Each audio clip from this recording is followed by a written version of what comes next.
Namatay ang isang motorcycle taxi rider matapos saksakin ng ice pick at nakawan pa ng kanyang pasahero sa Caloocan. Naaresto naman ang suspect at sinabing hindi niya intensyong patayin ang biktima. May unang balita si Gabriel Gonzalez. Hindi po namin siya mapapatawan. Naghahanap buhay lang po yung kapatid ko. Bakit kaya ang ginawa niya?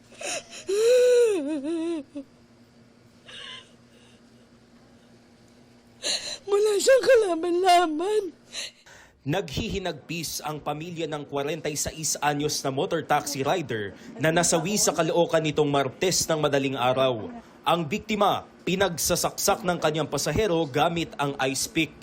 Dakong 1:30 na madaling araw nitong Martes, ibinaba ng motor taxi rider ang kanyang pasahero sa Talangka Ali sa Kaunlaran Village, Barangay 20, Caloocan. Walang ano-ano'y pinagsasaksak ng pasahero ang rider sa kanyang tagiliran. Nagsisigaw ang rider habang inuundayan siya ng saksak. Nakawala at nakatakbo palayo ang biktima. May dalawang nagiinuman na nakasaksi sa pangyayari. Sinubukan nilang tulungan ang rider pero pinagbantaan umano sila ng lalaking nanaksak. May narinig po kami umaray. Pagkasaksak po sa tagiliran, pinatayo ko po ito. Sabi ko, pre, tignan mo yun kung ano yung nangyari.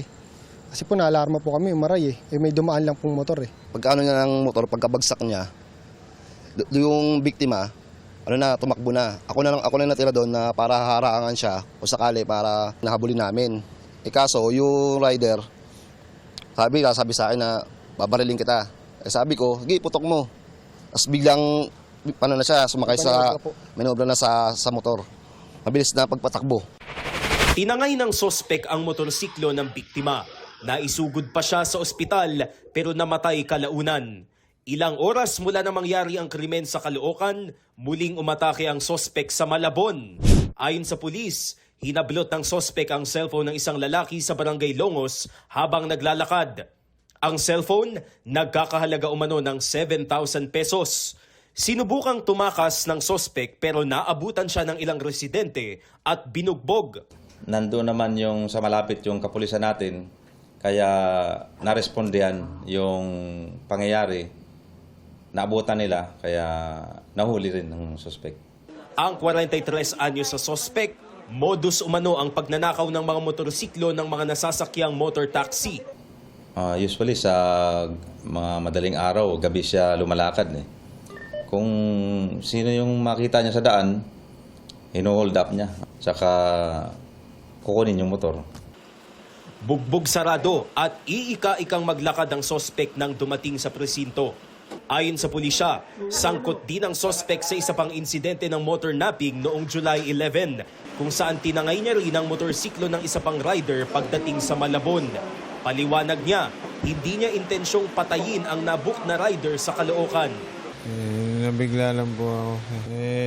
Pasensya po sir, hindi naman po sinasadya. Patawad po. Ang pamilya ng biktima sumisigaw ng hustisya para sa kaanak. Dahil sa kanyang biglaang pagkasawi, ulila na ang kaisa-isang anak. Meron siya isang anak. 3 taon yung anak niya. Kailangan lang po namin na hustisya. Na-recover ng pulisya ang ginamit na ice pick at ang motorsiklo ng biktima. Nakakulong ang suspect sa Malabon City Police Station at maharap sa mga reklamong paglabag sa New Anti-Kidnapping Act of 2016, robbery at homicide. Ito ang unang balita. Gabriel Gonzalez, GMA News.